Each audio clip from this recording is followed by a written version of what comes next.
Puji Bapa Yahweh, kita akan buka kitab 2 Timotius pasal 3 ya. 2 Timotius pasal 3 kita baca satu ayat aja, ayat 12. 2 Timotius 3 ayat 12 kita baca bersama 3-4. Dan bahkan semua orang yang ingin hidup saleh di dalam Hamasyah, Yeshua, mereka akan teraniaya. Amin. Silakan duduk. Puji Bapa Yahweh, kita mengucap syukur ya, firman Tuhan senantiasa membimbing saudara dan saya untuk dapat mengerti apa yang Tuhan kehendaki. Terlebih pada waktu-waktu saat ini yang senantiasa belakangan ini terus diingatkan. Sebagaimana iman percaya kita kepada Bapa Yahweh di dalam Adonai Yeshua Mashiach, sebagaimana apa yang tertulis. Bahwa Yeshua sendiri berjanji dia akan datang. Dan kita akan menyongsong dia di angkasa, ya, sehingga ada pertemuan yang indah di angkasa, ya. Ada banyak lagu-lagu kan, pertemuan yang indah, ya.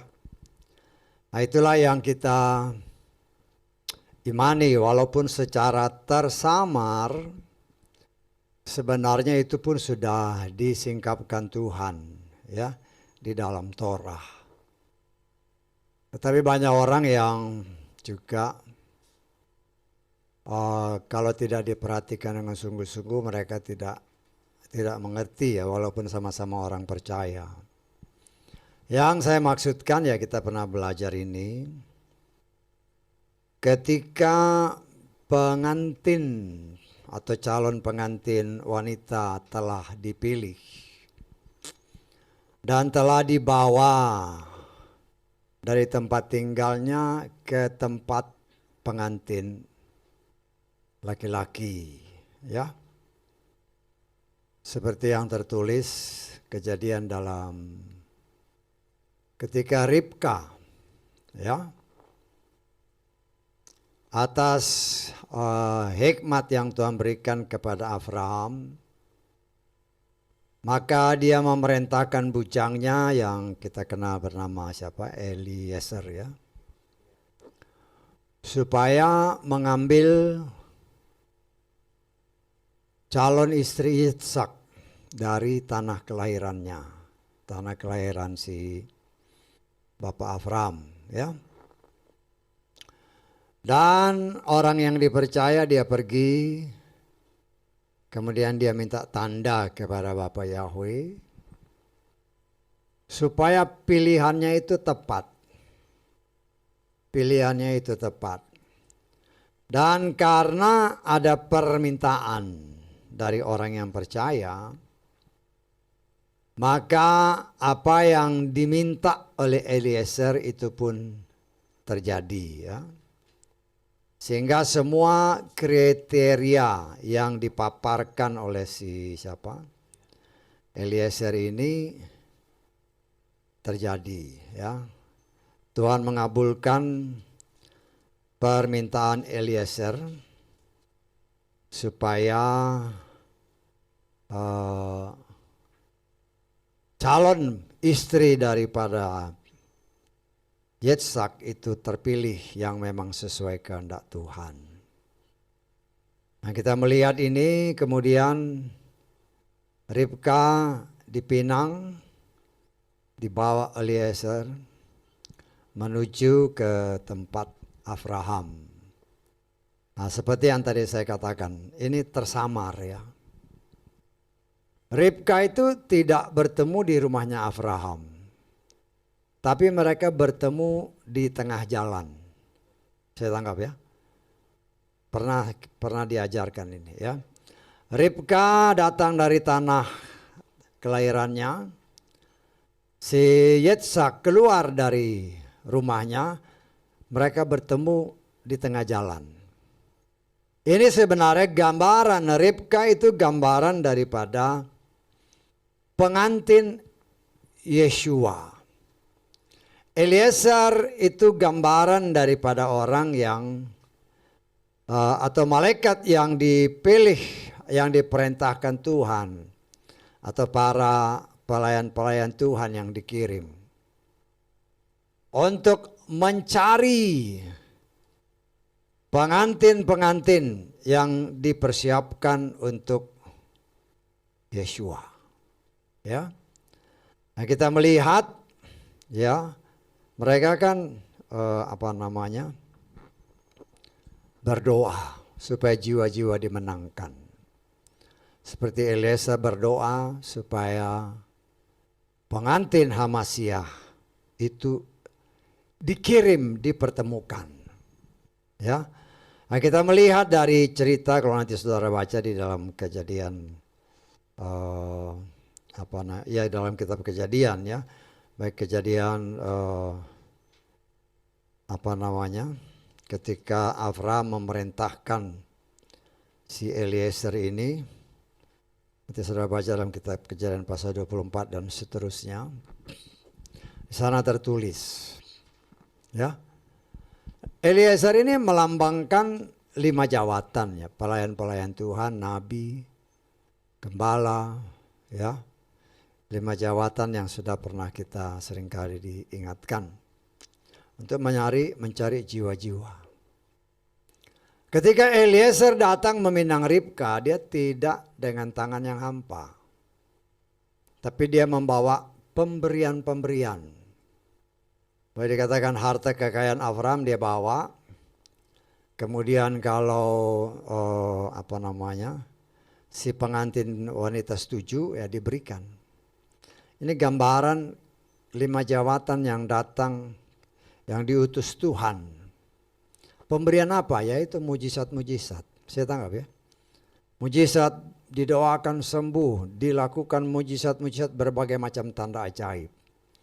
Itulah hadiah dari Bapa Yahweh yang disalurkan melalui 5 jawatan ini sebagai juga satu tanda peminangan bahwa yang kita Bapa Yahweh itu Tuhan yang Maha Kuasa. Dia memberikan pemberian-pemberian berupa mujizat, tanda ajaib. Kalau nggak ada mujizat kan orang nggak percaya, betul nggak? Kebanyakan orang kan maunya lihat mujizat dulu baru percaya.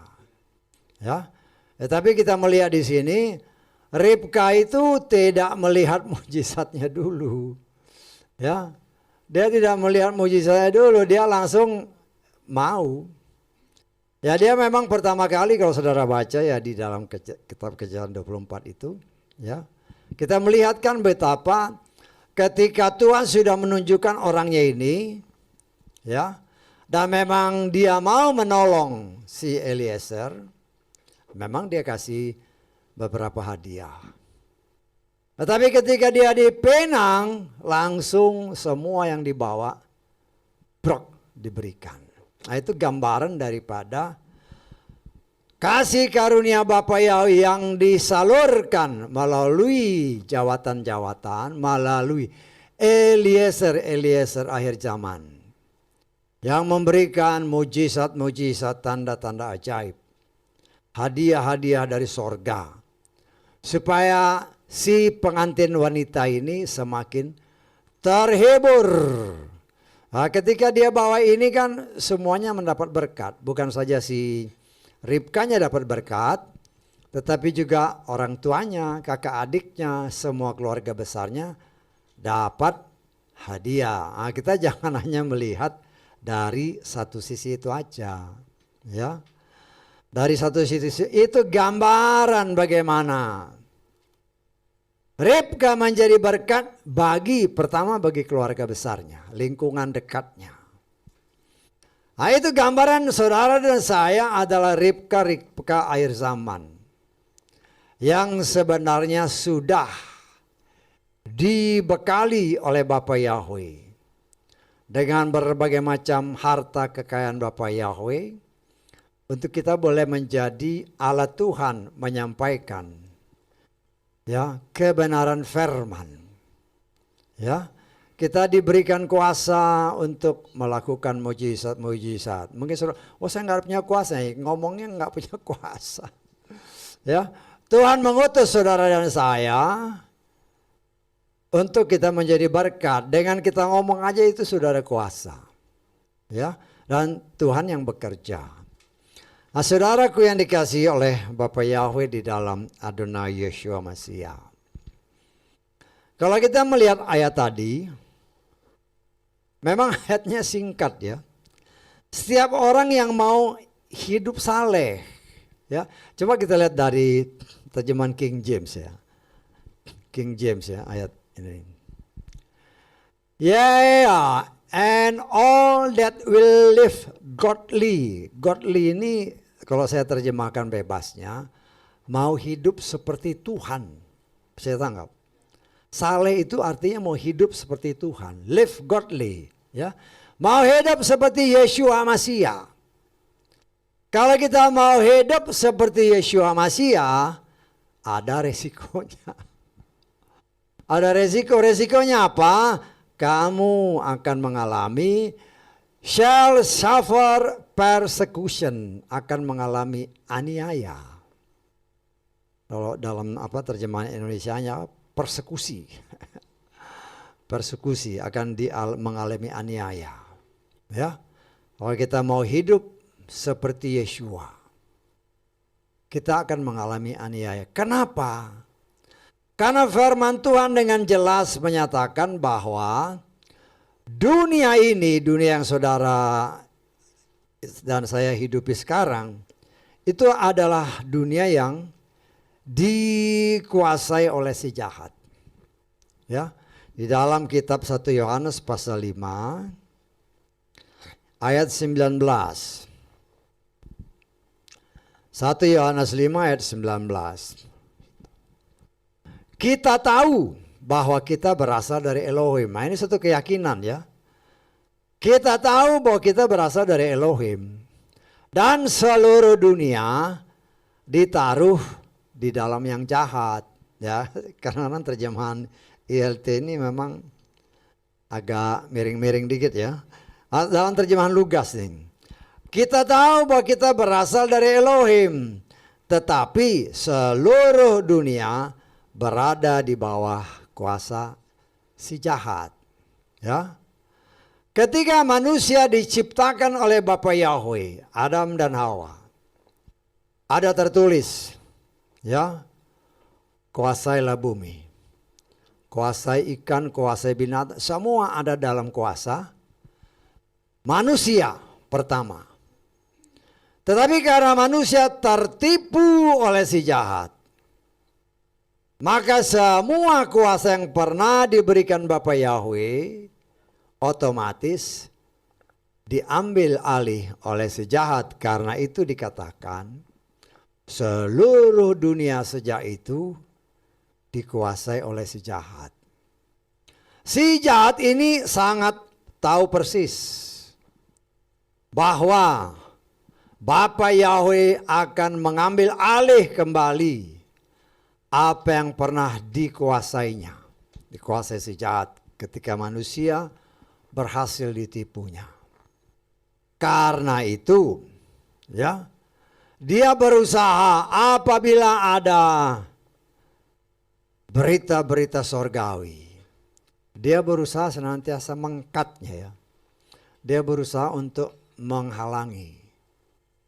Ya, sebagai contoh. Supaya ingat kan, kalau dikasih contoh ingat. Ketika Bapa Yahweh mau membebaskan bangsa Israel, maka dia sudah menetapkan Moshe untuk menjadi alatnya menyatakan kebenaran. Setan tahu kan. Dia bisikkan ke telinga si Firaun ini, setiap anak laki-laki kalau lahir harus dibunuh.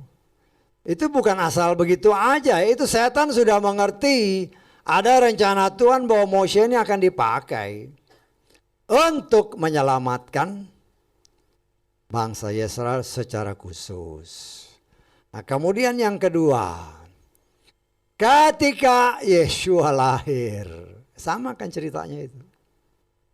Ya, setan, dia tahu kan ini sang juru selamat. Dia bisikin lah dia arahin si orang-orang bijaksana ini yang kita kenal sebagai orang-orang Majus kan. Datang dulu ke Herodes cari berita. Kan kelihatannya kan gampang, memang cari dulu nih pentolannya kan supaya tahu. Tapi itu sebenarnya cara setan.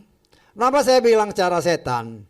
Dia cari informasi ke Herodes. Herodes kan dapat berita. Loh, berarti ada orang yang mau menjadi raja menggantikan saya. Setan enggak? Ya. Nah, ini kan menjadi celah tanpa disadari oleh si orang Majus. Keluarlah keputusan, anak-anak yang berumur berapa, 2 tahun 3 tahun ke bawah harus dibunuh, sama seperti Moshe. Hanya Moshe dulu khusus untuk orang Israel, Yeshua untuk seluruh orang yang ada di daerah itu. Di mana dikatakan kan, lihat orang-orang ahli Taurat, orang-orang imam-imam kan.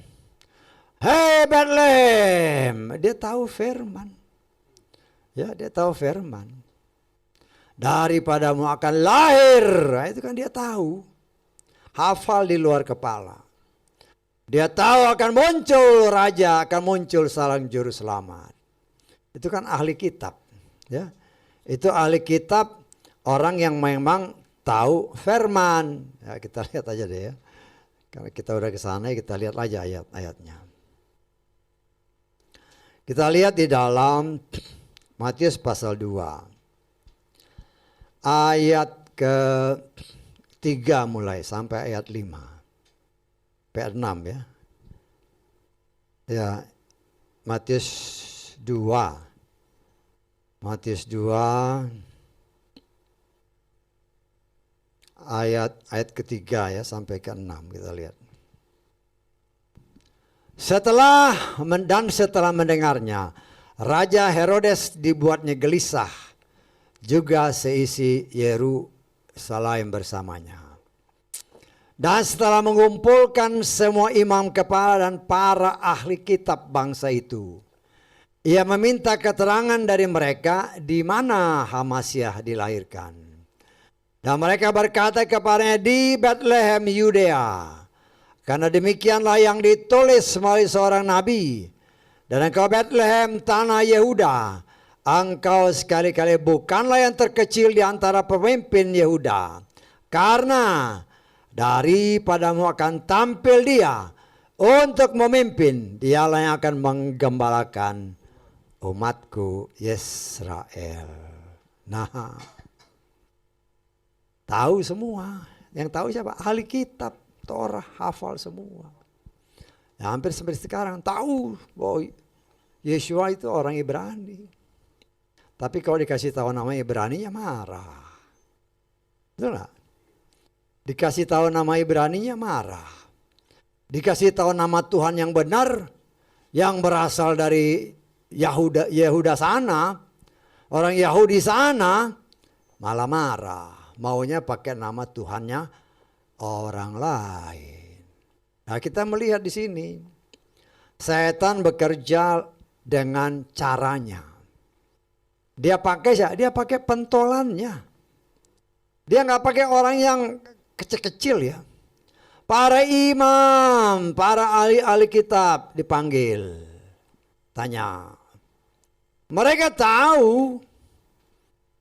tahu di Bethlehem akan muncul seorang yang memang sudah ditetapkan sebagai juru selamat. Ya.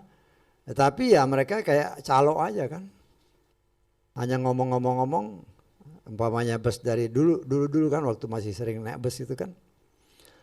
Umpamanya Banteng ke Priok. Priok. Oh, dari lapangan Banteng ke Priok kan. Dia ya orang naik lah ke Priok. Dia sendiri diam aja. Dia nggak ngikut. Sama seperti itu. Ya. Banyak orang yang tahu firman. Tetapi ya nggak mau ngikut. Hanya ngomong doang. Nah, saudaraku yang dikasih oleh Bapa Yahweh, berdasarkan firman Tuhan,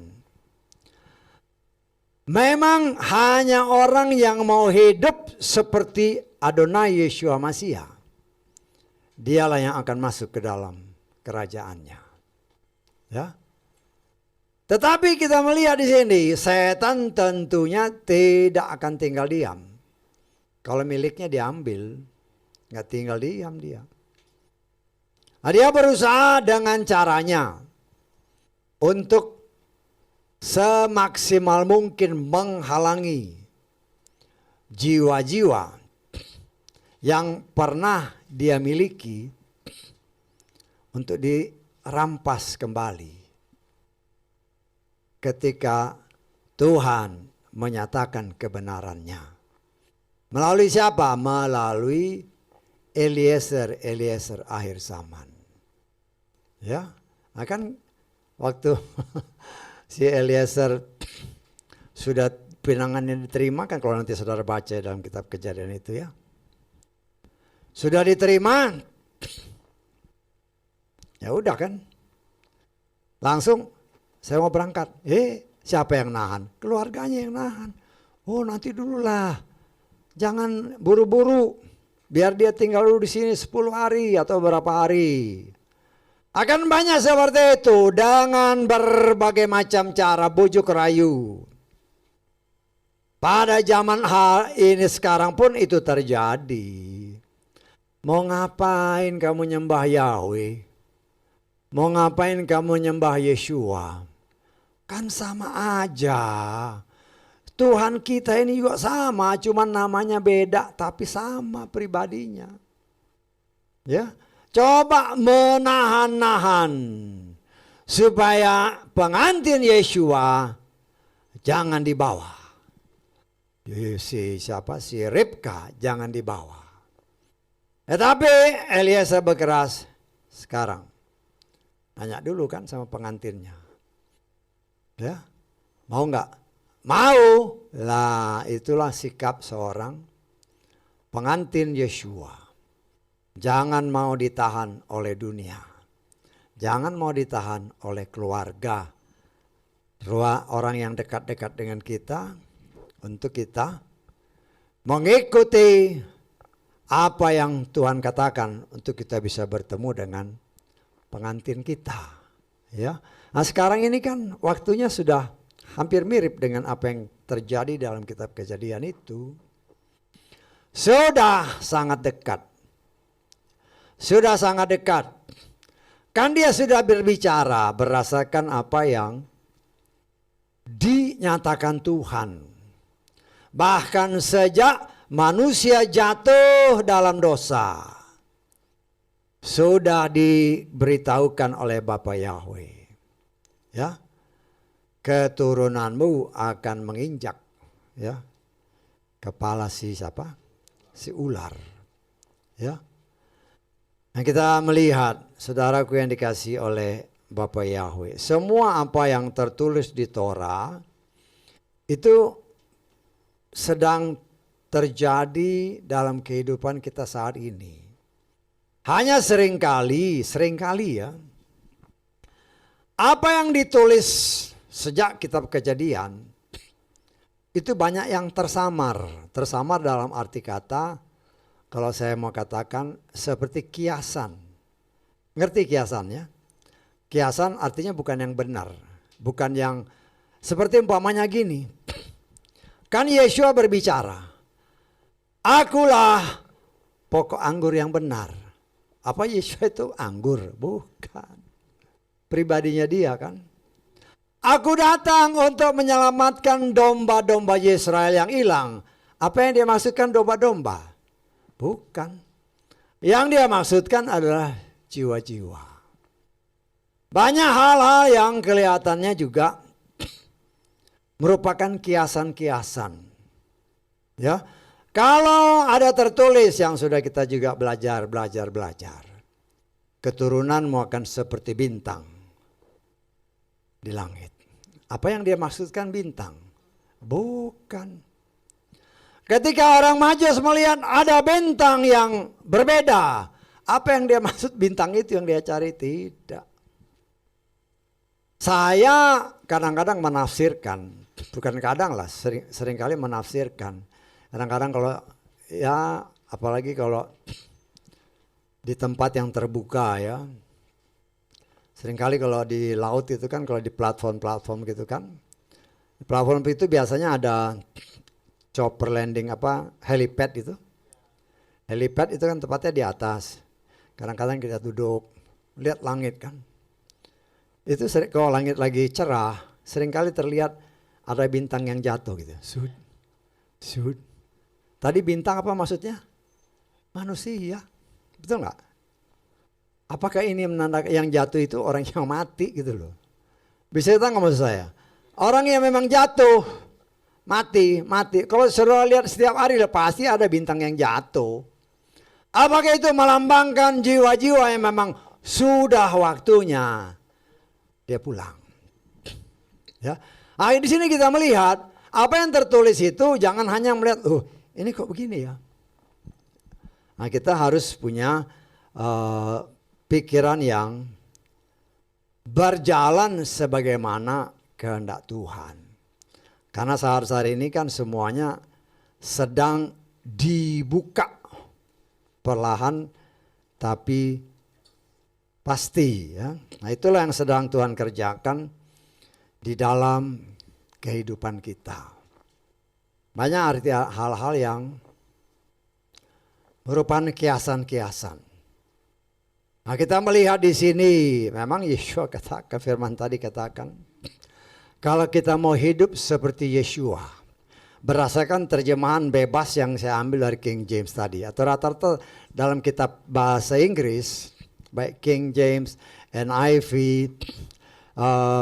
Unspangler, James Stream, dan banyak lagi yang lain. Godly itu saleh itu rata-rata di terjemahan dari kata godly, ya. Godly artinya seperti Tuhan. Sifatnya seperti Tuhan, seperti Bapa Yahweh. Tuhan di sini berarti Bapa Yahweh atau Yeshua Masiha. Dan kita yang mempunyai karakter karena campur tangan si setan sejak jatuhnya manusia karena ditipu oleh si setan. Nah, itu karakter otomatis sebagian dirubah oleh setan, sebagiannya. Sebagian karena saya mengambil ini berdasarkan apa yang saya tafsirkan dari firman Tuhan. Karena ketika manusia jatuh dalam dosa, sebagian kemuliaannya hilang. Saya tanggap. Sebagian kemuliaannya hilang, karena itu seperti tertulis ya. Kalau kita lihat di dalam Roma pasal 3 ayat 23.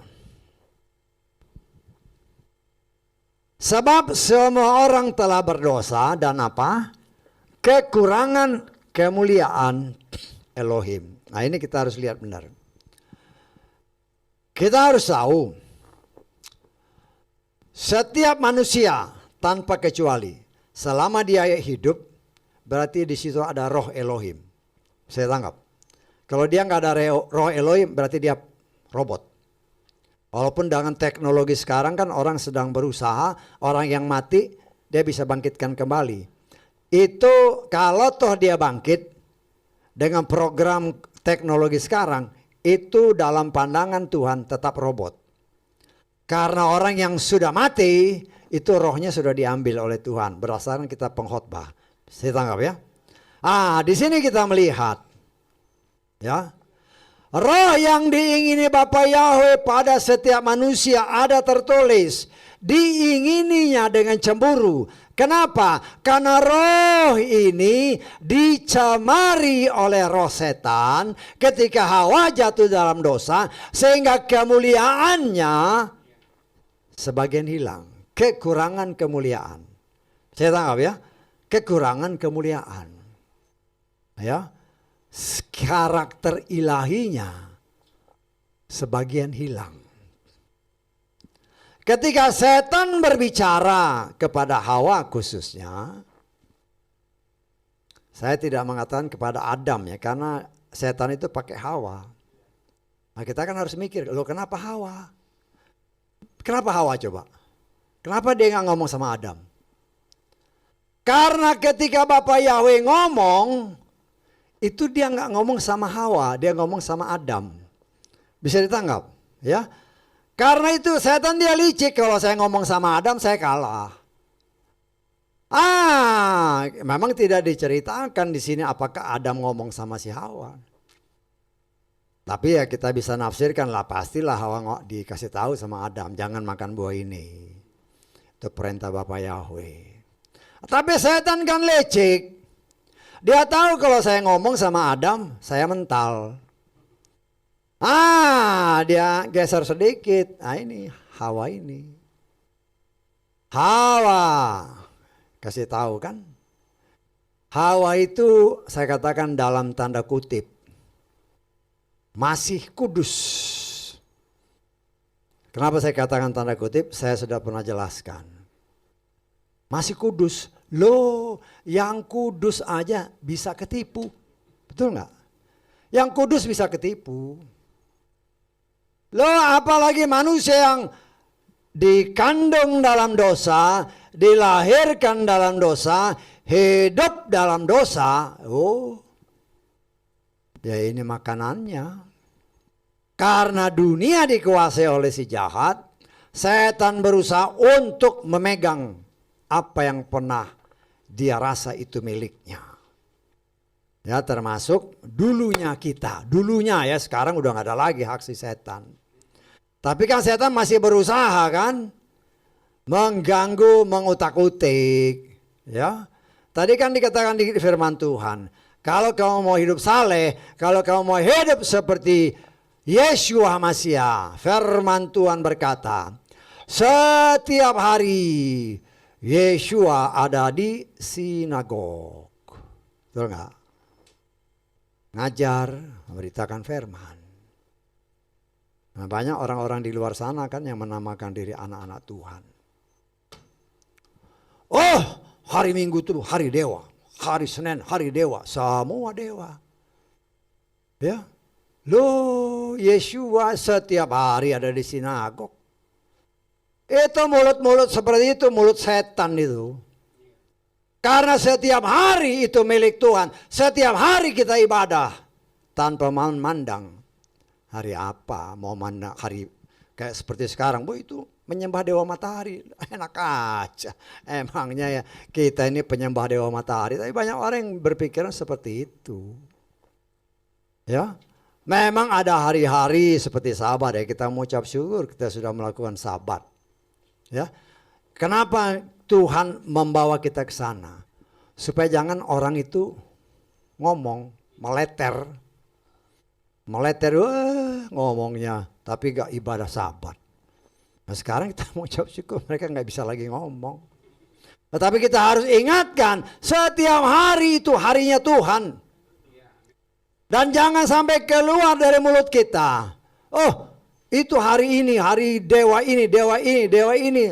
Hari Sabtu pun hari Saturnus itu. Jangan kita ngomong seenaknya. Yeshua itu setiap hari ada di sinagog. Ya, biar orang-orang yang nyinyir kayak begitu, mulutnya yang kayak begitu ya harus ngerti. Ya, jangan. Nah kita ini mau hidup seperti Yeshua. Nah tapi kan orang yang ngomong. Ya dulu. Kalau kita umpamanya, ya dulu ada orang-orang yang pernah kami layani kan. Harus ibadah. Iya saya mau ibadah terus. Ada orang yang ngomong, tumben ke ibadah nih, tumben ke gereja, sok suci lu. Saudara suka dengar gitu, sok suci lu, sok kudus lu. Kita bukan mau sok suci, kita bukan mau sok kudus, tetapi kita mau suci dan kita mau kudus. Dan salah satu caranya adalah saya mau beribadah kepada Bapa Yahweh. Tidak peduli hari apa, saya ibadah. Ya kalau kita bisa kumpul umpamanya hari Sabtu, hari Minggu, hari Senin, Selasa, ya nggak jadi masalah. Ada tempat-tempat tertentu yang kami layani di daerah-daerah. Kan mereka itu kan namanya kadang-kadang petani, kadang-kadang pekerja-pekerja kan. Tapi mereka menyediakan waktu, umpamanya hari Kamis, ya hari Kamis jadi sabatnya. Masa kita mau ngomong itu nggak benar, nggak bisa. Jangan mulut kita ini dipakai sebagai racun untuk melemahkan iman orang-orang yang memang waktunya bisa hari itu. Nah inilah aniaya yang diderita oleh umat Tuhan ketika kita mau hidup saleh dan benar. Mulai ngomong, siapa itu yang ngomong? Orang percaya yang ngomong. Ya sama seperti imam-imam kepala dan ahli-ahli kitab itu. Bisa ngomong di Bethlehem, tapi mereka sendiri tidak mau datang. Betul nggak? Nggak mau datang dia. Dia tahu bahwa yang datang itu adalah Sang Juru Selamat. Tapi apa mereka mau datang? Tidak. Walaupun mereka ahli kitab, mereka imam-imam nggak mau datang. Nah itu kan sama gambaran seperti sekarang ini. Ketika kebenaran demi kebenaran mulai disingkapkan, banyak orang yang mulai menolak dengan hikmat yang disusupi oleh kuasa kegelapan. Ya, setan kan masuk. Ingat, sebagian. Ketika setan berfirman, ya kejadian nih. Setan berfirman, Hawa merespon. Saya tangkap ya. Karena dia merespon, dia tercemar. Karena itu ada tertulis jangan main-main sama setan. Jangan main-main. Ada kitab Wahyu menyatakan jangan ingin mengetahui lebih dalam tentang setan. Ada contohnya ketika Hawa mau berkomunikasi dengan setan, jatuh kelepak langsung. Ya. Walaupun ada kan pengajaran-pengajaran sekarang, mau tahu cari setan. Loh, setan kok dicari. Loh itu kenyataan. Ya, itu satu kenyataan. Orang-orang yang takut mengasihi Bapa Yahweh dengan sungguh-sungguh, apabila mungkin dipelintir sedikit sama setan, udah, setan kan mulutnya manis. Karena itu apa yang pernah terjadi di Taman Eden yang membuat manusia jatuh dalam dosa, Tuhan menyatakan kembali, ada tertulis. Ya, apabila kita mau menerima firman yang hidup, maka jiwa kita akan selamat sesuai dengan apa yang tertulis dalam Yakobus 1:21. Ketika Hawa menerima yang dari setan, justru kemuliaannya hilang separuh. Yang hilang ini sedang Tuhan pulihkan. Dengan apa? Dengan apabila engkau menerima firman yang murni, yang lemah lembut kau terima firman itu dengan lemah lembut, maka jiwamu yang rusak itu akan diselamatkan, dipulihkan. Saya tangkap ya. Ayo kita baca aja Yakobus 1:21 ini.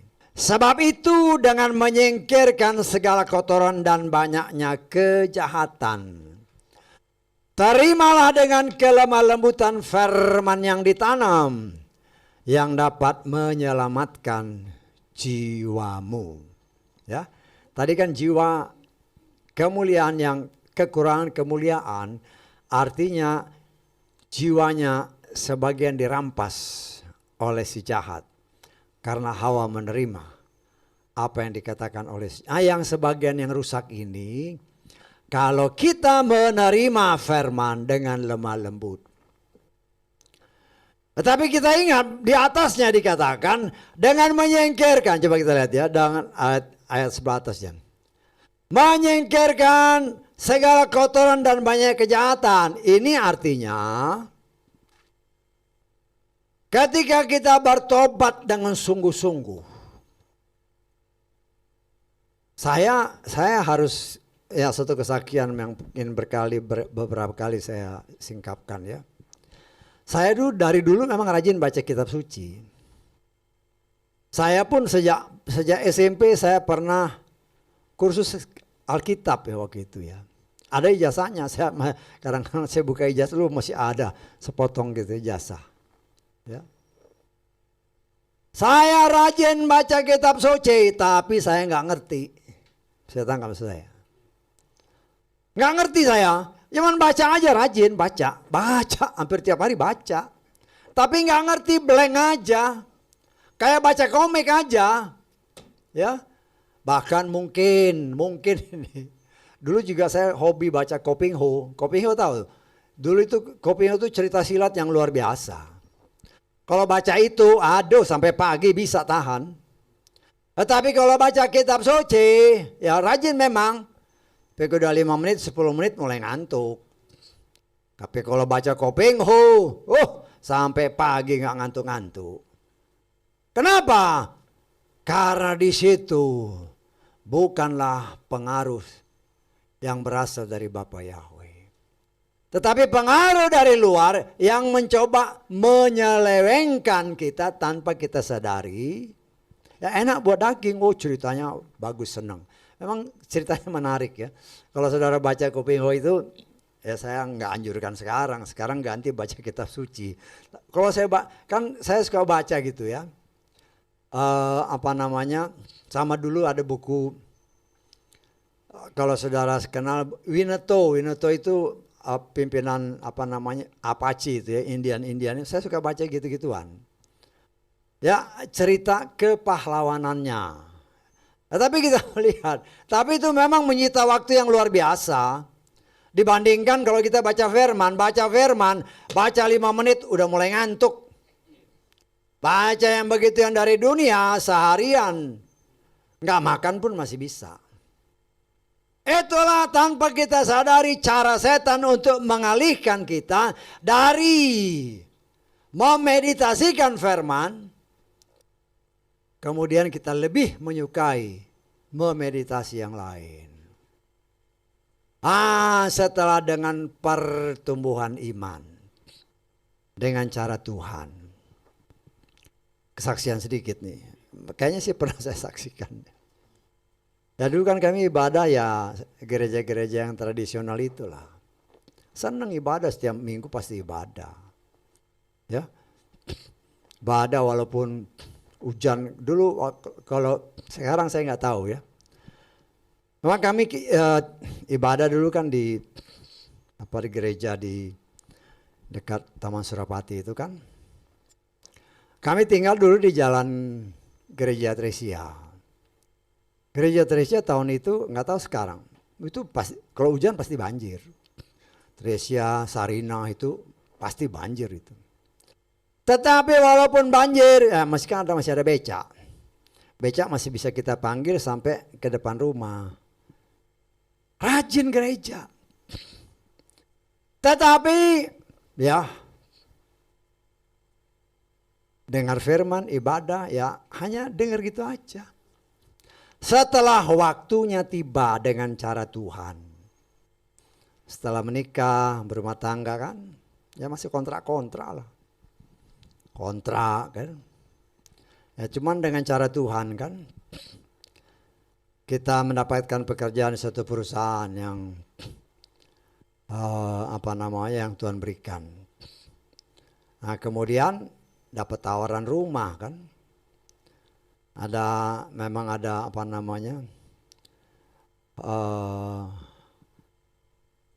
rencana kepemilikan rumah dari perusahaan. Ya saya sih tahu, cuman saya nggak begitu tertarik ya. Nah kemudian istri saya kemudian jalan-jalan sama saudara-saudara kan, dia masuk ke sana, ke kompleks, ke rumah saya sekarang ini. Lihat-lihat, memang tanahnya besar ya.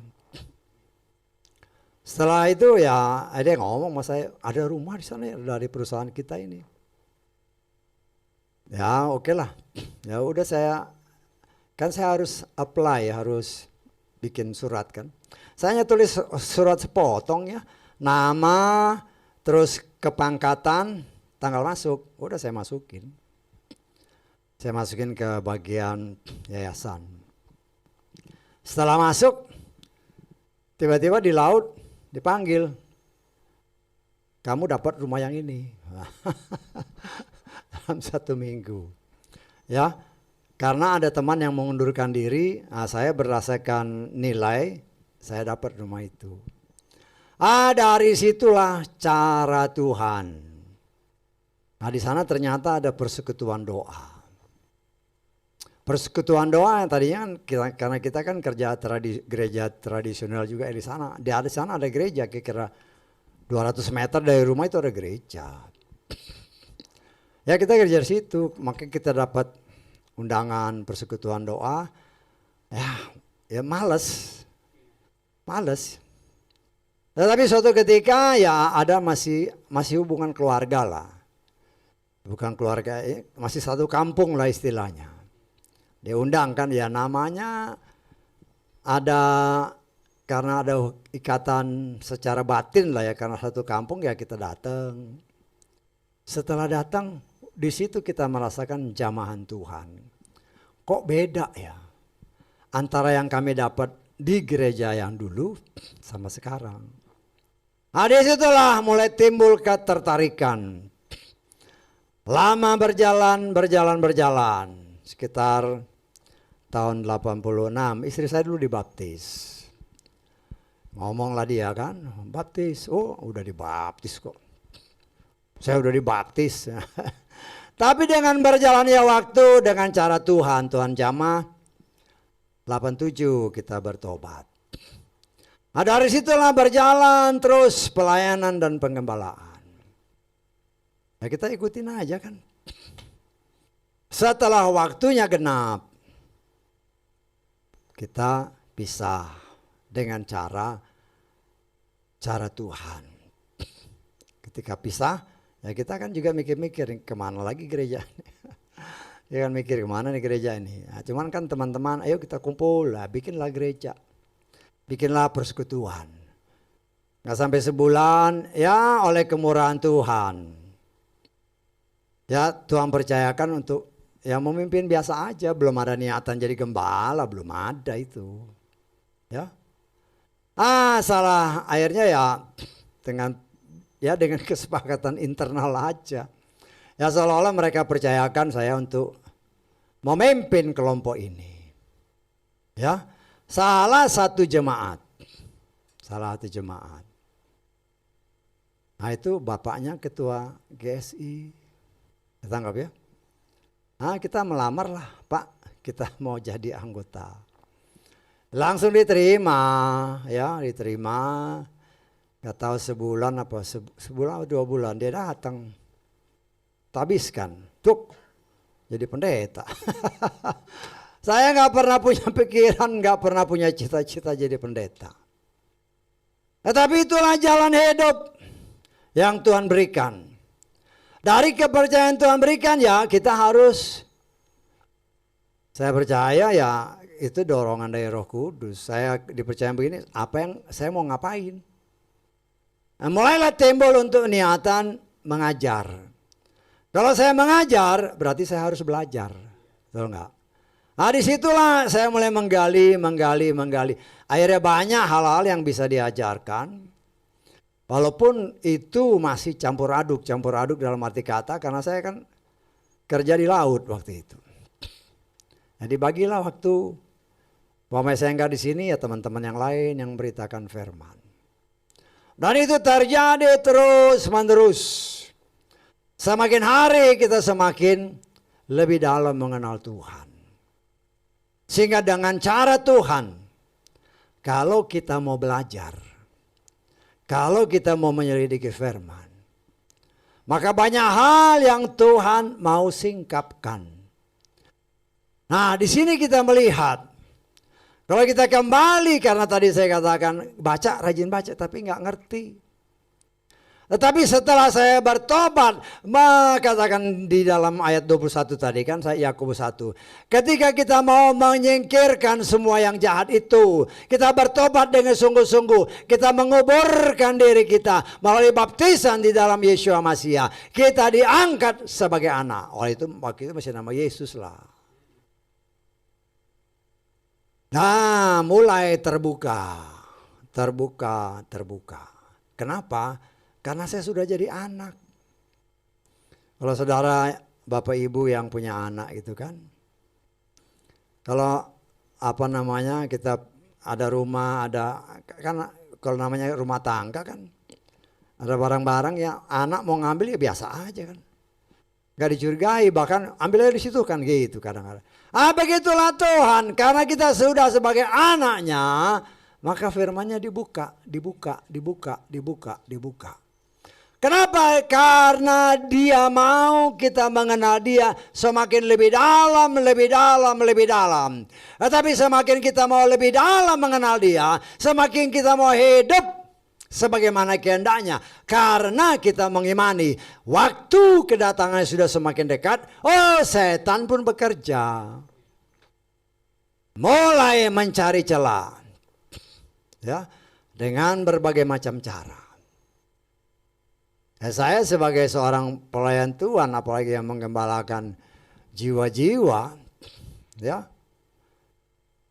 saya ini dasarnya teknik, ya, banyak peralatan yang kita ya apalagi waktu di kerja di laut gitu kan, mesin-mesin, caterpillar, turbin segala macam itu sudah ada di sini. Setelah nggak maksud saya.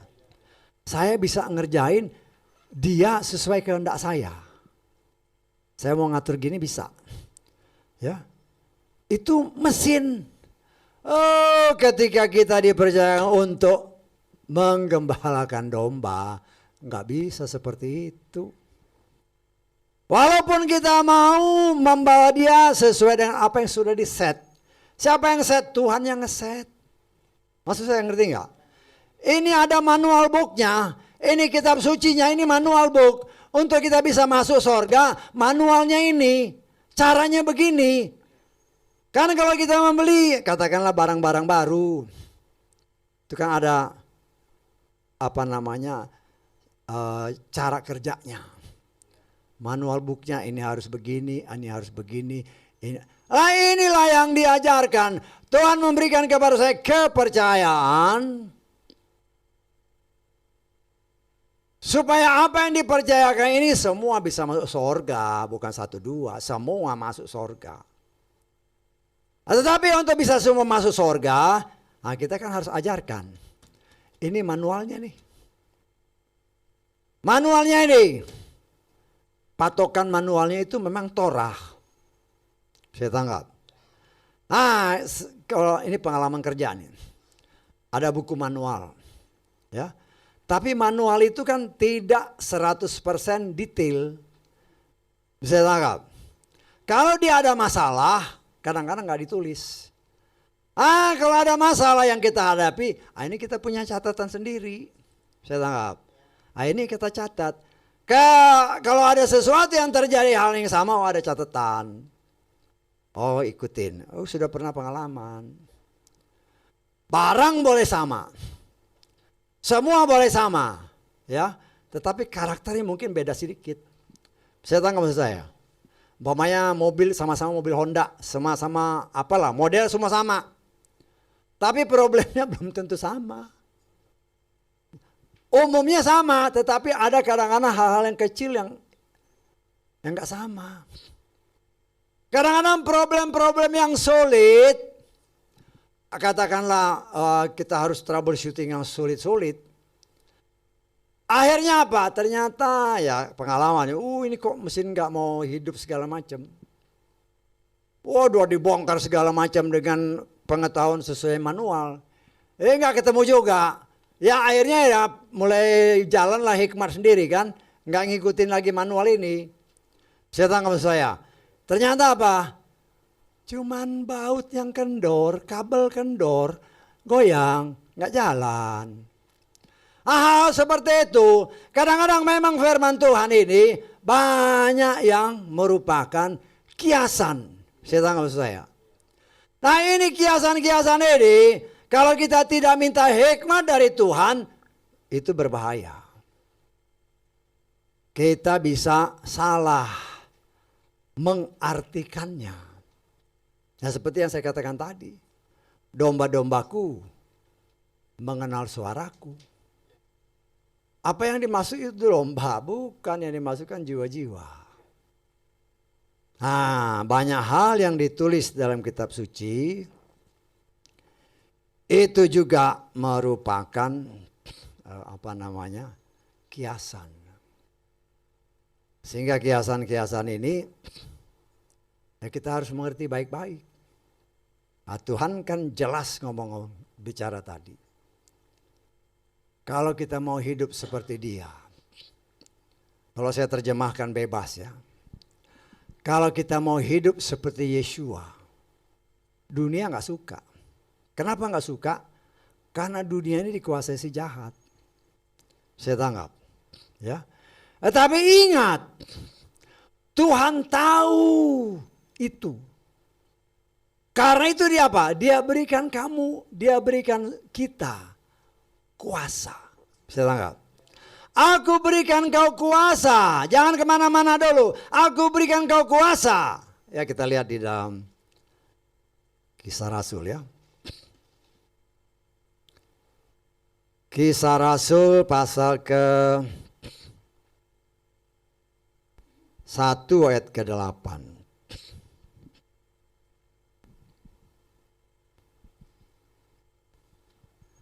Namun kamu akan menerima kuasa bila mana Roh Kudus datang ke atas kamu dan kamu akan menjadi saksi-saksiku baik di Yerusalem maupun seluruh Yudea, Samaria bahkan sampai ke ujung bumi. Nah, ini janji Tuhan.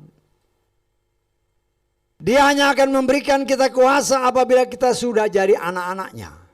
Bisa tanggap? Kalau kita sudah jadi anaknya, sebagaimana kitab Efesus 1 dikatakan dia materai kita. Plak. Ketika kita dimaterai, setan lihat. Saya tanggap. Nah, kita baca lagi. Efesus 1 ya.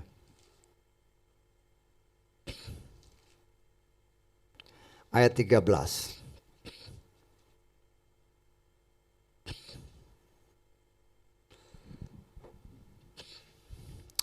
Di dalam Dia pula kamu yang mendengar firman kebenaran, yaitu Injil keselamatanmu.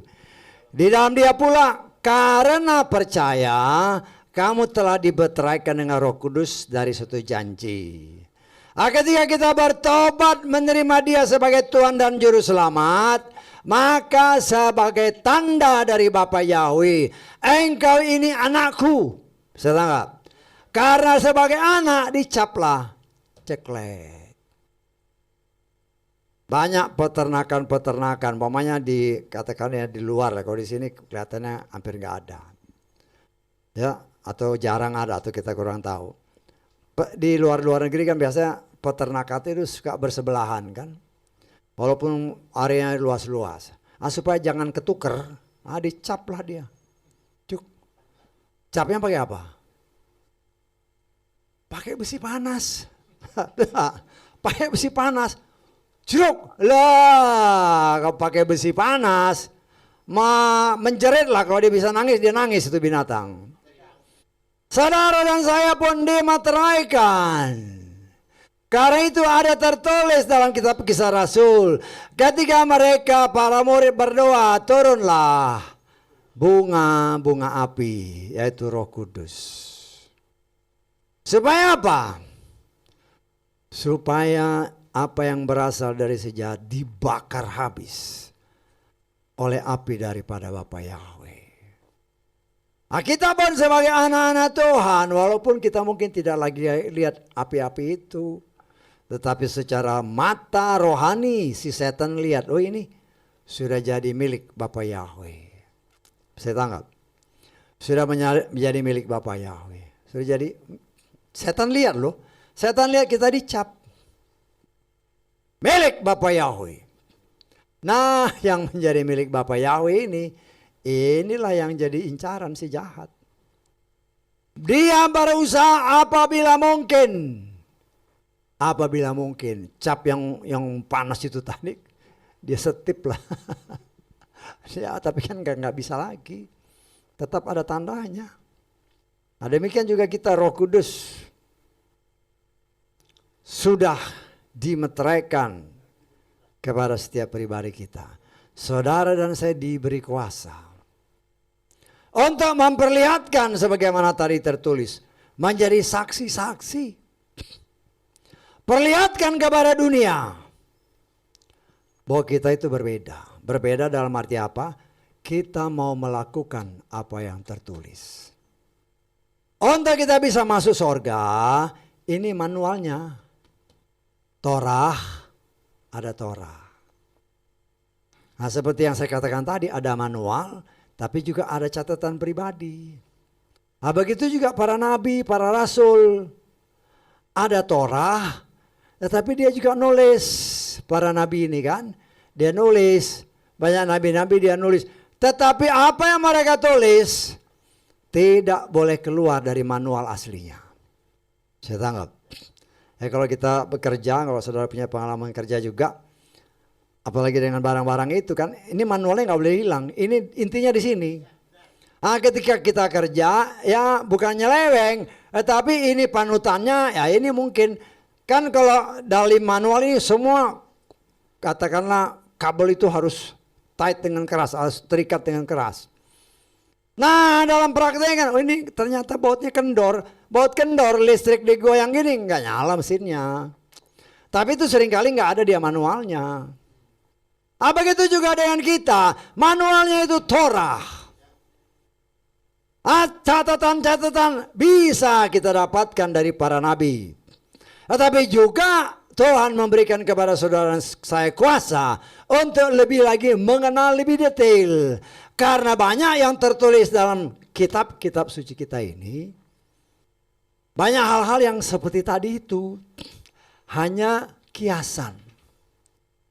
Hanya sesuatu yang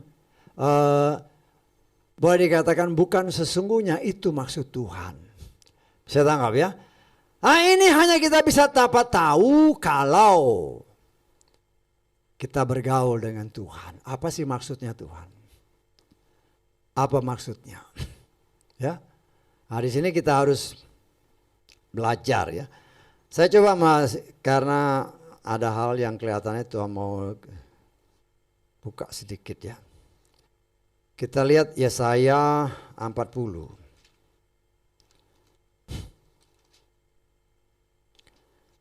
Ayat ke 22.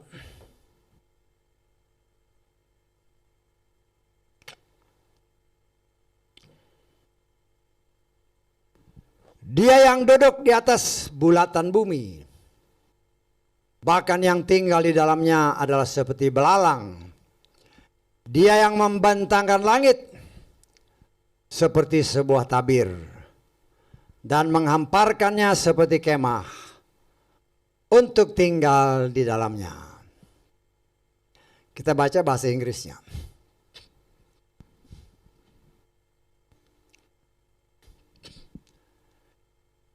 It is he that sit upon the circle of the earth.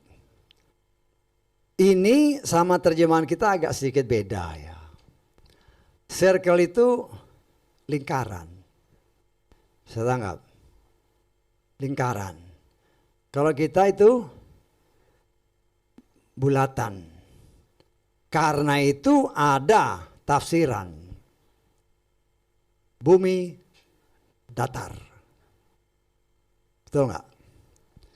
Bumi datar kayak lapangan bola. Kita lihat bagaimana. Itu kan, itu yang saya katakan. Itu saya menganggap ini arti kiasan. Bisa tangkap? Arti kiasan, kenapa saya bilang arti kiasan? Kalau seandainya, katakanlah Indonesia lah, Indonesia nih. Indonesia kan ada di peta kan. Supaya gampang kita melihatnya, maka peta itu dibikin ya datar aja. Saya tangkap. Seperti umpamanya, ya mungkin kayak di PBB ya. Itu dia nggak bikin bulatan bumi, dia bikin datar aja gitu. Saya tangkap. Jadi benua itu rata aja. Supaya apa? Supaya gampang ngelihatnya. Ya. Ini saya mengartikan ini arti kiasan. Supaya manusia atau dalam hal ini Bapak Yahweh mau kasih lihat bahwa di hadapan Bapak Yahweh tidak ada yang tersembunyi. Kalau dia merupakan bulatan, seolah-olah ada bagian yang tersembunyi. Bisa ditangkap.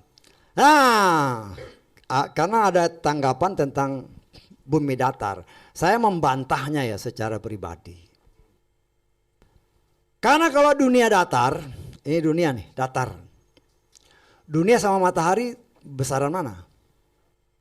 Matahari. Katakanlah ini matahari ya, ini matahari. Ini bumi ini. Ini bumi nih datar nih. Yang gampang aja ya. Ini matahari. Di sini semuanya nih. Dari ujung ke ujung. Di sini. Pertanyaannya. Kalau mataharinya satu gini, buminya datar, ada malam enggak? Loh nggak ada. Kenapa? Karena datar. Betul nggak? Kalau saudara telepon hari ini ke Amerika jam segini, di sana lagi malam, kira-kira 12 jam. Saya tanggap. Kalau seandainya dunia memang datar, maka di ujung-ujung ini ada jurang yang dalam yang tidak bisa kita lihat. Bisa tanggap. Jadi pendapat dunia datar tuh saya bantah. Saya bantah. Karena kalau kita telepon sekarang di Amerika, sana malam. Loh kalau dunia datar nggak mungkin sana malam sini siang. Karena mataharinya satu. Dan matahari itu lebih besar dari dunia. Nah ini merupakan kiasan-kiasan yang memang harus dibuka. Karena orang banyak mengartikannya. Loh ini berdasarkan terjemahan, memang terjemahan aslinya itu circle ya. Apa namanya, bukan bulat tetapi lingkaran. Lingkaran itu memang datar. Tetapi saya berani menerjemahkan itu adalah kiasan. Itu bukan gambaran sebenarnya. Karena kita secara teknologi pun kita bisa lihat. Kalau dia dunia datar, waktunya cuma satu. Entah semuanya siang, atau terang, atau semuanya gelap. Saya tanggap. Dan kalau itu memang datar, berarti di 4 ujung paling sedikit, itu ada jurang yang dalam yang kita tidak bisa jangkau. Saya tanggap. Tapi kenyataannya kan nggak ada. Kemanapun kau pergi tetap lautan atau daratan. Nah inilah kiasan-kiasan yang senantiasa kita sebagai orang pilihan Tuhan juga harus mengerti. Bukan hanya asal baca terus oh ini begini, oh nggak bisa. Nggak bisa. Ya. Nah kita melihat ya ada orang yang punya kepercayaan-kepercayaan seperti itu, tapi kita lihat secara teknologinya aja lah. Ya kalau ini matahari, ini yang kecil yang matahari ini kan, ini bumi gini ya, nggak ada yang gelap, semua terang. Atau kalau mau ya semua gelap atau semua terang, karena matahari satu. Nah disinilah kita melihat bagaimana cara Tuhan. Supaya kita berani menyatakan ini loh, harusnya begini. Walaupun banyak orang yang nggak bisa terima, ya nggak masalah. Memang kalau kita mau hidup sebagaimana apa yang Tuhan mau, yaitu mengerti firman-Nya dengan benar, bukan asal plak begitu aja, tidak. Maka memang dunia tidak bisa terima. Ya, nggak bisa terima.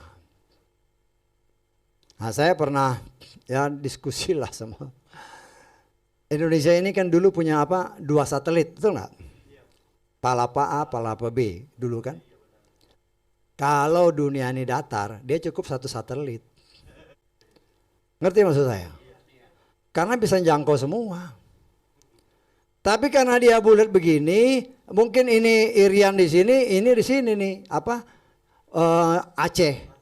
Karena itu dia harus ada satelit di sini satu di sini. Untuk bisa menjangkau semuanya. Demikian juga Amerika yang punya banyak satelit. Kenapa dia punya banyak satelit? Kalau dunia ini datar, dia cukup punya 1 satelit. Karena ini bisa menjangkau semua. Nah, inilah yang Tuhan mau kasih tahu buat saudara dan saya. Rahasia-rahasia firman yang masih banyak tersembunyi. Yang tidak bisa kita hanya asal plak begitu. Langsung ambil, oh ini artinya begini. Nggak bisa. Nggak bisa. Ya. Nah, di sini kita melihat bagaimana kerja Tuhan. Tuhan mau kita tahu semua, tapi yang benar, bukan yang tidak benar. Memang ada tertulis, Tuhan mau kita ada tertulis, umatku dibinasakan karena kurang pengetahuan. Sayangnya, orang hanya mengambil pengetahuan tentang dunia, bukan pengetahuan tentang Bapa Yahweh. Di tempat ini sudah dibuka yang Tuhan maksud pengetahuan situ berasal kitab Yesaya. Itu pengetahuan tentang Bapa Yahweh. Tentang firman. Tentang firman. Bukan tentang pengetahuan-pengetahuan yang luar biasa yang akhirnya bisa bikin menakutkan orang. Nah, itu yang bahaya. Pengetahuan itu bukan membuat kita jadi takut ya. Tapi membuat kita terangsang untuk mengetahui lebih dalam lagi. Begitu banyak rahasia-rahasia Tuhan yang memang masih tersembunyi. Yang Tuhan mau singkapkan bagi saudara dan saya. Supaya Dia mau kita mengerti begitu banyak rahasia yang tersembunyi di muka bumi ini. Ya, saya mengucap syukur ya kalau kadang saya suka nonton memang yang National Geographic itu ya. Banyak sekali pengetahuan-pengetahuan baru di situ. Oh, ternyata begini. Oh, ternyata orang ada yang ngirim benda-benda tertentu, nyelidiki matahari, nyelidiki Mars, nyelidiki planet-planet yang lain. Ya. Karena ada pengajaran-pengajaran, oh, ini bumi tertutup. Bahkan pernah dicoba ada senjata nuklir untuk nembus. La ilah, bagaimana ini? Pakai nuklir katanya tembus ini. Saya nggak pernah dengar tuh ada orang yang tembak nuklir terus tembus langit. Nggak tembus. Nggak ada itu. Tetapi itulah yang karena kurang memahami dengan benar. Memang berdasarkan pengetahuan ya. Bumi ini kan memang ada banyak lapisan. Banyak lapisan. Sehingga kalau ini pesawat ruang angkasa dia keluar, ya. Nah, ketika dia masuk atau keluar dari ini ada pergesekan. Pergesekan itu mengakibatkan panas. Sehingga mereka pun memperhitungkan khususnya waktu mereka kembali ke muka bumi. Mereka kembali ke muka bumi, dia perhitungkan sudutnya ini bagaimana. Supaya apa? Sudutnya itu jangan sampai hanya kena sebagian kecil daripada atau sebagian besar permukaan sehingga panasnya nggak merata, bisa rusak barang itu. Ada orang di dalamnya. Jadi dia hitung sedemikian rupa sudutnya berapa ini untuk menembus atmosfer yang besar ini. Karena ketika dia tembus atmosfer ini pasti terbakar.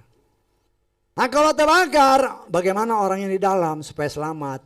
Nah, ini kan harus ditutup dengan peralatan-peralatan yang luar biasa canggih, sehingga walaupun di luarnya terbakar, di dalam tetap orangnya tidak merasakan panas. Nah ini kan bagian dari pengetahuan-pengetahuan yang harus kita juga mengerti. Ya, karena ada juga orang, karena beranggapan dunia ini datar kan, pakai HP kan cak, wah luar biasa. Pakai HP, nah HP ini kan juga mengandalkan sinyal yang seringkali juga pakai satelit. Cuma karena dia banyak orang yang nggak percaya juga ada satelit begitu. Akhirnya suatu kali dia ke gunung, katanya pakai satelit, kok satelitnya nggak ada, nggak dapet ini HP. Kenapa? Karena pikirannya terbatas. Kalau kita belajar lebih dalam tentang komunikasi, ketika waktu saat ini, loh kok nggak ada, ya mungkin satelitnya ada di balik sebelah sana. Saya nggak? Karena dunia bulat, dia mungkin ada di sana. Sehingga nggak bisa dapat itu sinyalnya. Bisa ditangkap maksud saya. Karena kan dunia ini bulat. Orang di sini. Kemudian satelitnya itu bukan lagi di situ. Mungkin lagi di bawah sana. Karena yang muter kan ini. Hal-hal seperti ini membuat kita juga bisa terbuka sedikit wawasan. Jangan kita juga gampang tertipu. Ya, inilah maksudnya. Kalau kita mengandalkan Bapa Yahweh, memiliki pengetahuan Bapa Yahweh, kita tidak akan pernah bisa ditipu dengan pengetahuan-pengetahuan dunia. Pengetahuan dunia itu bagus selama kita mengerti dan memakainya dengan bagus. Tetapi pengetahuan itu menjadi buruk dan bisa mencelakakan kalau kita tidak mengerti dan tidak mempraktekkannya dengan benar. Nah, karena itu Tuhan ajar juga khususnya supaya kita mengenal Bapa Yahweh. Semua kita pengen masuk surga, tetapi nggak mau ikut aturannya, bagaimana mungkin? Nggak bisa. Kan Yesus jelas mengatakan, akulah jalan. Siapa aku itu? Aku itu Yeshua. Siapa Yeshua itu? Yeshua itu adalah firman. Engkau tidak ikut aturan ini, firman. Ya, Bapa Yahweh itu setia bukan kepada manusia. Amin. Dia setia kepada firman-Nya. Kalau kita ikut di dalam firman, kita selamat. Tetapi kita tidak ikut sesuai firman-Nya, pasti binasa. Disitulah anugerah Tuhan yang diberikan kepada kita. Percaya, ikut. Nggak percaya, terserah. Ya. Orang-orang yang ahli-ahli kitab ini, tahu persis di Bethlehem, nggak mau ikut. Orang-orang percaya pun mengetahui bahwa Yesus itu adalah firman, tetapi begitu dikasih firman, begitu dikasih Torah, Torah itu nggak berlaku lagi. Loh, saya tidak pernah baca satu ayat pun yang menyatakan Torah tidak berlaku, nggak ada ayatnya. Hanya karena inilah mulut 5 jawatan. Ya, mulut 5 jawatan. Saya pernah dengar sendiri orang memberitakan firman di salah satu radio Nasrani yang ada di Jakarta ini. Torah tidak berlaku lagi. Lu bagaimana? Kok 5 jawatan kayak gitu dipakai untuk itu setan ya. Yang memakai channel-channel ini untuk menyatakan bahwa apa yang merupakan jalan yang Tuhan berikan bagi manusia supaya selamat, itu dikatakan udah gak berlaku. Bagaimana? Sedangkan Torah itu satu-satunya. Torah itu satu-satunya aturan, ketetapan dan perintah yang Tuhan sendiri tulis dan Tuhan sendiri ajarkan. Kalau kitab-kitab para nabi, kitab-kitab tulisan-tulisan lain, ya itu yang pengembangannya itu. Tulisan-tulisan yang tadi saya bilang. Tapi kalau manualnya itu intinya 5 kitab itu. Nah kita melihat ini setan kan dia pakai itu ahli-ahli kitab yang ngomong itu. Sayangnya banyak orang yang percaya Karena kalau saudara bergaul dengan orang Nasrani, Torah itu nggak berlaku. Sering dengar nggak gitu? Sering dengar. Itu dari siapa? Itu bukan dari dia, dari setan itu. Karena setan tahu bahwa Torah ini yang menjamin keselamatan. Kan di Torah itu ditulis semua sampai Sang Juru Selamat. Itu ditulis semua di situ. Nah, tergantung kita sekarang. Nah, saya sebagai pelayan Tuhan, salah satu dari jawatan-jawatan yang ditulis itu. Nah, saya kan hanya bisa mengimbau, ini jalannya nih. Ada ayat yang nggak ngerti, oke, kita menafsirkannya kayak begini. Saya hanya bisa bilang saya tafsirkan ya, karena kan saya nggak tahu persis benar begini apa enggak. Bisa tangkap maksud saya? Kan saya hanya bisa menafsirkan, sorga itu pasti ini, karena kita kan nggak pernah lihat sorga. Hanya kita yakin bahwa sorga itu ada. Hanya kita yakin bahwa dunia yang kita pijak ini akan dihancurkan. Tetapi saya tidak bisa menyatakan bahwa itu pasti terjadi. Hanya kita tafsirkan dan kita imani bahwa itu memang ada. Karena itu ya kita sama-sama berjuang. Karena itu kita sama-sama saat ini sedang dipoles oleh Bapa Yahweh. Pengerjaan yang terakhir biasanya mahal. Pengalaman kerja nih, pengalaman. Kalau bangun rumah ya. Istri saya pengalaman banyak dia bangun rumah. Bangun rumah, cepat. Giliran finishing mulai. Biaya finishing itu kadang lebih mahal dari biaya bangunannya. Karena finishing ini kan ngeliat, ini kamar kita mau isi apa? Nah, mulai kan macam-macam. Inilah finishing yang sedang Tuhan kerjakan dalam hidup saudara dan saya. Dipoles lagi. Tadinya kita tahu hanya general, hanya umum. Nah, ini sekarang Tuhan lagi poles. Mulai pemurnian demi pemurnian terjadi. Ketika itu mulai dikerjakan, kenyataan membuktikan. Bukan survei membuktikan, tetapi kenyataan membuktikan. Banyak orang yang nggak tahan. Ya. Karena kedagingannya disinggung. Karena melihat firman ini, itu kan teorinya kayak gitu. Prakteknya kan lain. Ya terserah kan. Tapi sebagai pelayan Tuhan, bukan saya ya, saudara juga pelayan Tuhan. Jangan kita bergeser dari kebenaran firman. Saudara dan saya sudah diberi kuasa. Dengan kuasa itu kita mengerti firman. Dengan kuasa itu kita bisa dapat mempraktekkan firman dan memberitakan firman. Dan firman yang kita beritakan, jangan sampai dipelintir hanya untuk memenangkan jiwa. Hati-hati. Saya tanggap. Kadang-kadang kita mau, biar senang. Ya, biar senang, yang penting bisa diterima. Bukan. Bukan lagi waktunya.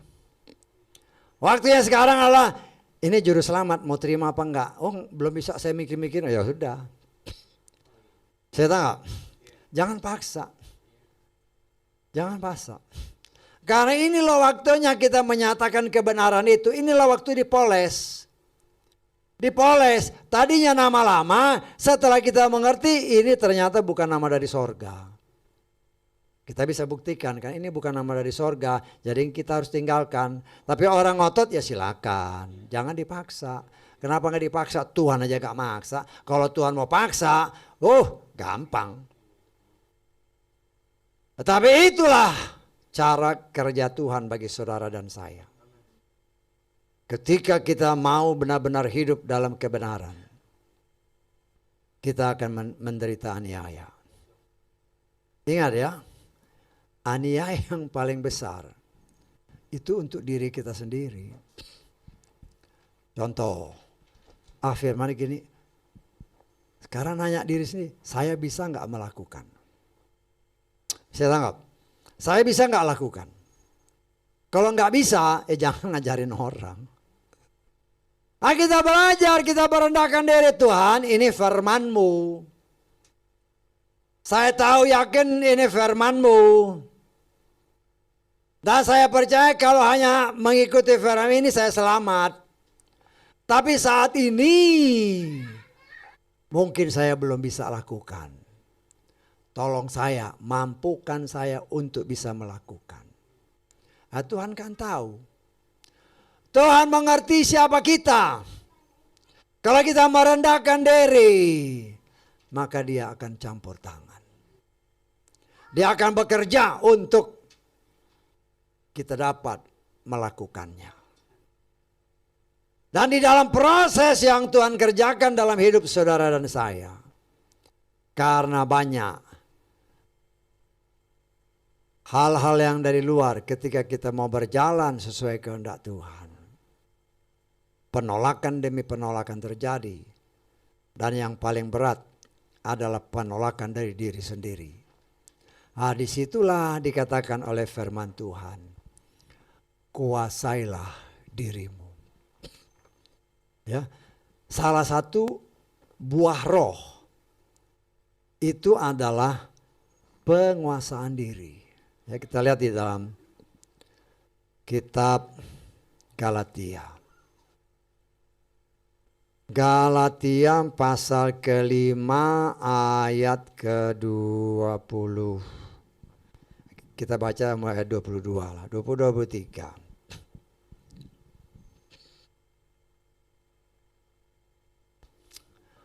Akan tetapi buah roh adalah 1. Kasih, sukacita, damai sejahtera, kesabaran, kemurahan, kebaikan iman, kelemah lembutan. Nah ini pengendalian diri. Tidak ada hukum yang menentang hal-hal seperti itu. Pengendalian diri, penguasaan diri. Sehingga ketika kita menemukan firman, kita mungkin secara jujur, aduh repot ya. Nah di situ kita ada pertentangan batin. Pertentangan dalam roh. Roh yang pernah ditanam oleh si jahat. Ketika Roh Kudus menggempur kedagingan ini, terjadi pertempuran di dalam. Tapi apabila saudara dan saya mengendalikan diri, kuasai dirimu. Kuasai. Ya, kalau kita nggak bisa mengendalikan diri, itu memang agak repot. Ya pengalaman ya, saya percaya saudara juga punya pengalaman. Mengerjakan suatu pekerjaan. Pekerjaan itu sulit, gagal, akhirnya kan marah kan. Semakin marah semakin gagal. Betul nggak? Semakin marah, semakin gagal, semakin gak berhasil, semakin lama selesainya. Tetapi apabila kita berdiam diri dulu, kuasai dirimu, kata firman Tuhan. Supaya apa? Supaya bisa berdoa. Tuhan tolong. Ketika Tuhan melihat anaknya minta tolong, Tuhan tahu bagaimana cara menolong. Ketika kita tidak bisa mengendalikan diri, kita merendahkan diri, Tuhan tolong. Tuhan tolong. Ada seorang anak Tuhan, perokok berat. Tapi orangnya udah gak ada. Ya karena rokok itu. Dia ngomong sama saya, Pak, tolong doain saya supaya saya berhenti merokok. Enak ya? Tolong saya supaya saya berhenti ngerokok. Nah, saya bilang aja, Pak, percuma saya doain. Loh, kaget dia. Kenapa? Loh, Bapak sendiri gak mau ngapain saya doain. Ya. Bisa datang gak maksud saya? Kalau dia gak mau, gak bisa. Karena ada orang-orang yang memang mau walaupun dia perokok berat. Walaupun dia menderita karena gak ngerokok. Tapi dia mencoba mengalihkan. Ya, karena saya punya kesaksian ya, kayak bapak saya itu perokok berat. Bapak saya ya.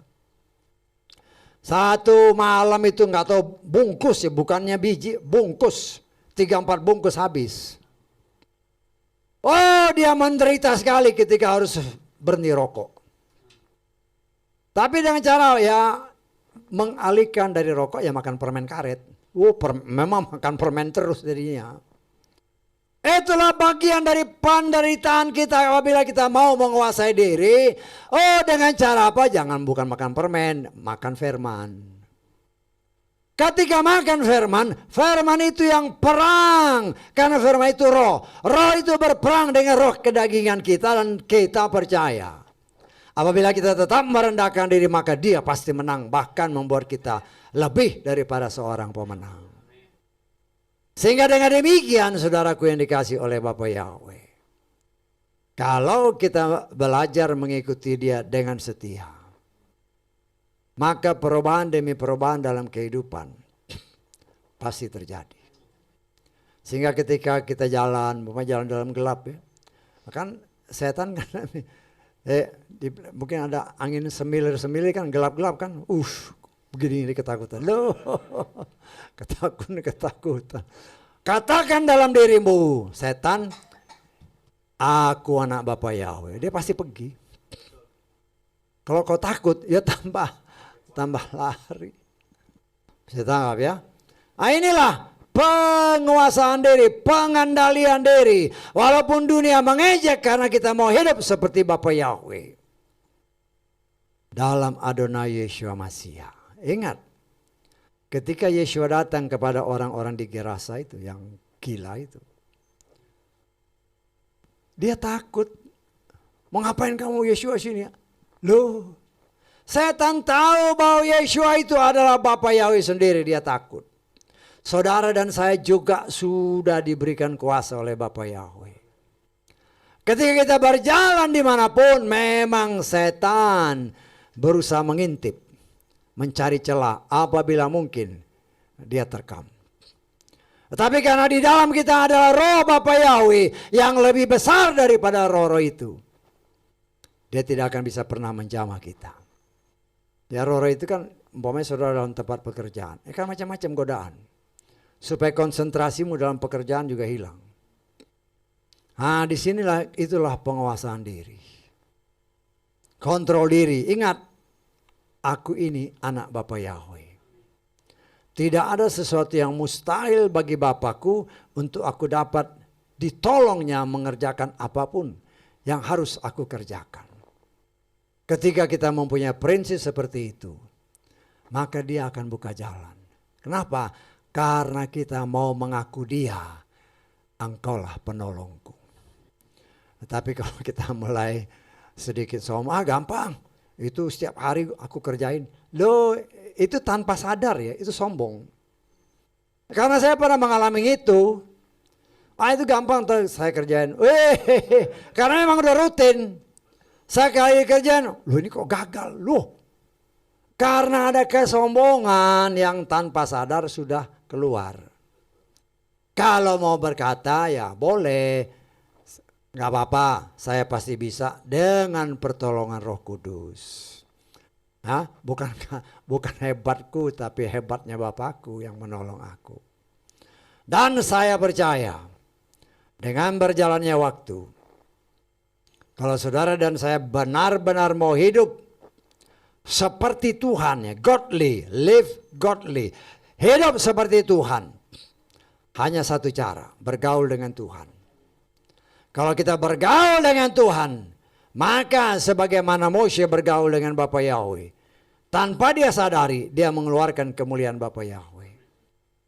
Demikian juga dengan kita, ada tertulis, kita akan mengeluarkan bau-bau harum bagi orang yang memang Tuhan rencanakan untuk diselamatkan melalui kita.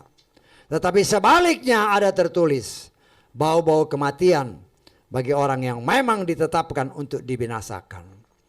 Karena itu mari saudaraku yang dikasih oleh Bapak, kita sudah dipilihnya. Kita ini Ribka akhir zaman. Yang sedang dipersiapkan. Ikuti, Ribka setia ikut Eliezer supaya sampai ke tujuan. Ikuti, Eliezer melambangkan Roh Kudus yang membimbing saudara. Firman yang membimbing saudara dan saya. Terus kita bertemu dengan Sang Juru Selamat. Jangan menyimpang. Menyimpang tidak akan bertemu si Ribka dengan si Yitzhak. Tetapi karena dia tetap setia, maka dia bertemu dengan si Yitzhak di tengah jalan. Demikian juga saudara dan saya. Kalau kita setia membiarkan diri kita dipimpin Roh Kudus dan kuasa firman-Nya, kita akan bertemu dengan Dia di angkasa. Haleluya, amin.